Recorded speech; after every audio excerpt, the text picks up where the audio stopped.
Welcome. This is Chapter 124 of The Flower of Freedom by Deborah J. Reeves. All rights to the book and presentation are reserved. Please come in, take your seat, get yourself in the Christmas spirit. This chapter is about the Christmas gift. I'm going to start right away. Dr. D released little Elysia to her father on Christmas Eve. Dr. D realized that the very best gift he could give the fine, healthy girl was bonding time with her family.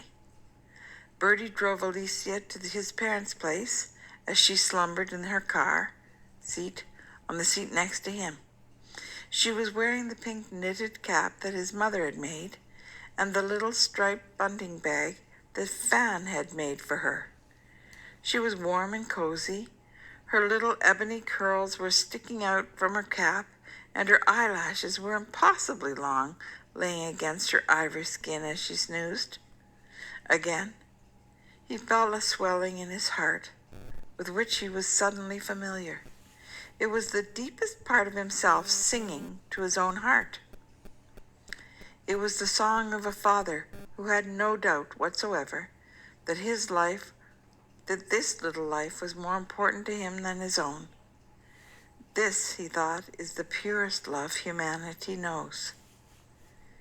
It was not long before he pulled into the driveway at his parents' place. He chuckled when he imagined his mother's face when he presented his beautiful daughter for her to hold on Christmas Eve. He sat for a moment savoring the Christmas lights that his father put up around the eaves each year. There seemed to be more every year. Then Bertie thought of how awkward his father always seemed with a newborn baby in his arms.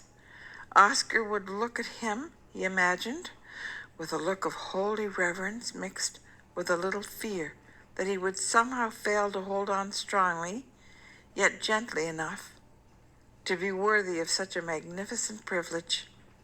How could one man be so wrong? Bertie asked himself.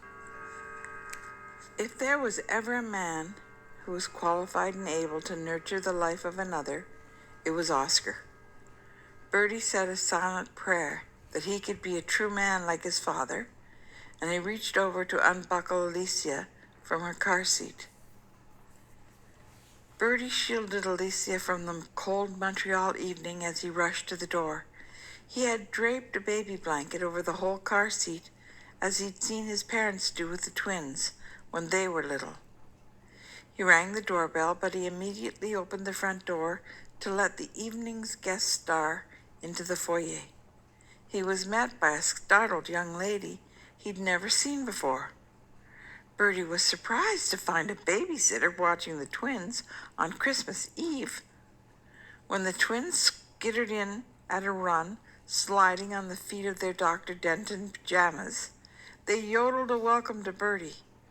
Relieved, the babysitter quickly explained that his parents had gone to the airport to collect his sister. Car and Desi demanded to see Lisey. Car and Desi were not standing on ceremony. They were overjoyed with their Christmas present. They utterly claimed the baby as their very own. They stood ogling Elysia with surprising reverence until Colette and Oscar walked in the door with Marie a few minutes later. Marie's parents had filled her in on the news of the birth as soon as she arrived, and Marie was over the moon about having another girl in the family. No one had known how to explain the events to her over the phone, so they had just decided to wait for her arrival, and they filled her in on the drive back to the house. When Marie walked to the door, her eyes met Bertie's, and all the recent bad times and misunderstandings fell away. Bertie held out his greatest treasure to Marie, who gladly scooped up her niece and cooed words of love and promises of good things to come. Since Bianca was no longer with him, Bertie simply stayed at his parents' house. The nursery was still set up from when the twins were there, and Colette had made a few additions to prepare it for Elysia. Bertie's room was still there next door. That evening when Bertie went upstairs to put Elysia to bed, they waited, but he did not come back down again. Before Oscar and Colette went to bed, they went to check on all their children. Marie was on their mind, so they went to her first. Marie was sleeping like an angel under the blankets that had barely moved to accommodate her frame. "Isn't she lovely, Colette?" Oscar asked with pride, and Colette nodded and said, "Isn't it nice to have her home?" They backed out of the room. They went on to Bertie's room only to find that he was not in his bed. Confused, they decided to check on Elysia. They peered through the doorway and then they quietly entered the room. Elysia was sound asleep in her crib, and on the floor in front of the crib, Bertie laid, head on a pillow, with a quilt from his bed over his body. He was snoring softly. "I think we'll all be okay," said Colette as they turned to leave.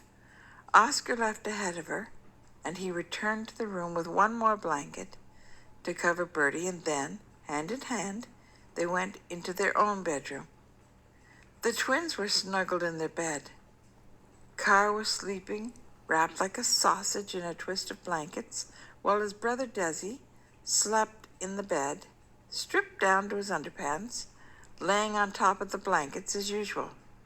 Oscar wondered aloud for the millionth time, how can two people who came out of the same womb at the same time be so different?